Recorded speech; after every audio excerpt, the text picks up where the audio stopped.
राधे राधे बंधुओं, बहुत स्वागत है आपका न्यूज नेशन के डिजिटल प्लेटफॉर्म न्यूज नेशन स्तुति पर। मैं हूं हरि गोपाल शर्मा। बंधुओं, आज इस वीडियो में हम बात करेंगे उस पौराणिक कथा की जिसमें बताया गया है कि भगवान कृष्ण ने देवकी और वसुदेव के यहाँ 3 बार जन्म क्यों लिया, इसके पीछे क्या कथा थी। भगवान कृष्ण का जन्मोत्सव पर्व है।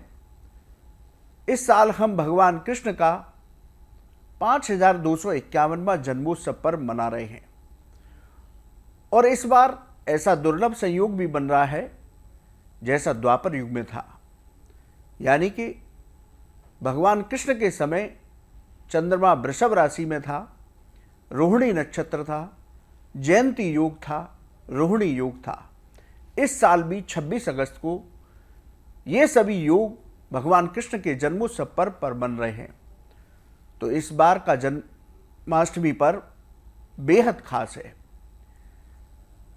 शास्त्रों के मुताबिक जो लोग जन्माष्टमी पर्व के दौरान भगवान कृष्ण की भक्ति करते हैं, श्रद्धा भक्ति के साथ उनका जन्मोत्सव पर्व मनाते हैं, उनकी सभी मनोकामनाएं पूरी होती हैं, उनके सभी पाप नष्ट होते हैं, वे अपने जीवन में आनंद प्राप्त करते हुए भगवान के गोलोक धाम में स्थान प्राप्त करते हैं।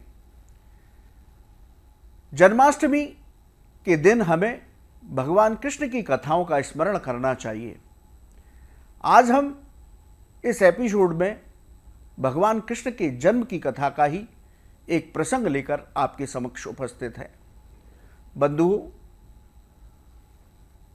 भगवान कृष्ण का जन्म जब कंस के कारागार में हुआ, तब भगवान वहां चतुर्भुजी रूप में देवकी और वसुदेव के सामने प्रकट हुए। ये पुराणों में कथा है। भगवान कृष्ण ने अपने चतुर्भुजी रूप से देवकी और वासुदेव को उनके पिछले जन्म की कथा सुनाना शुरू किया। बोले कि मैं इस बार आपके यहाँ तीसरी बार जन्म ले रहा हूँ। भगवान ने देवकी और वासुदेव से कहा कि स्वयंभू मनवंतर में आप सुतपा और प्रश्न नाम के दोनों पति पत्नी थे। आपने मेरी बहुत घोर तपस्या की। आपकी तपस्या से प्रसन्न होकर मैं प्रकट हुआ। आपने मुझसे वरदान मांगा कि आप जैसा पुत्र हमें प्राप्त हो। तब मैंने आपको वरदान स्वरूप 3 बार तथास्तु तथास्तु तथास्तु बोला। अपने वचन के अनुसार मैंने आपके यहाँ 2 बार जन्म ले चुका हूँ, अब तीसरी बार जन्म ले रहा हूँ, क्योंकि मैंने आपको 3 बार वचन दिया। ये कथा भगवान स्वयं कारागार में देवकी और वसुदेव को सुना रहे हैं। तो मैं आपके यहाँ स्वयंभू मनवंतर में प्रश्न गर्भ नाम के पुत्र के रूप में प्रकट हुआ। उसके बाद आपका जन्म अदिति और कश्यप ऋषि के रूप में हुआ। तब मैंने आपके यहाँ वामन देव के रूप में जन्म लिया। अब द्वापर युग में आप वसुदेव और देवकी हैं। अब मैं तीसरी बार अपने वचन के अनुसार आपके यहाँ संतान के रूप में जन्म ले रहा हूँ। तो इस तरह से भगवान ने बताया कि मैंने आपके यहाँ तीसरी बार जन्म लिया है। पुराणों के अनुसार जब भगवान ने पहली बार जन्म लिया, प्रश्न गर्भ के नाम से उनका नाम था। प्रश्न गर्भ नाम से ही उन्होंने ध्रुव लोक का निर्माण किया, जहाँ बाद में ध्रुव जी को स्थान प्राप्त हुआ। तो बंधुओं, ये कथा भगवान कृष्ण ने स्वयं देवकी और वासुदेव को सुनाई थी। इस तरह से भगवान ने 3 बार देवकी और वसुदेव के यहाँ जन्म लिया, उनके यहाँ प्रकट हुए। बंधुओं, इस कथा का श्रवण हमें जन्माष्टमी के दिन अवश्य करना चाहिए।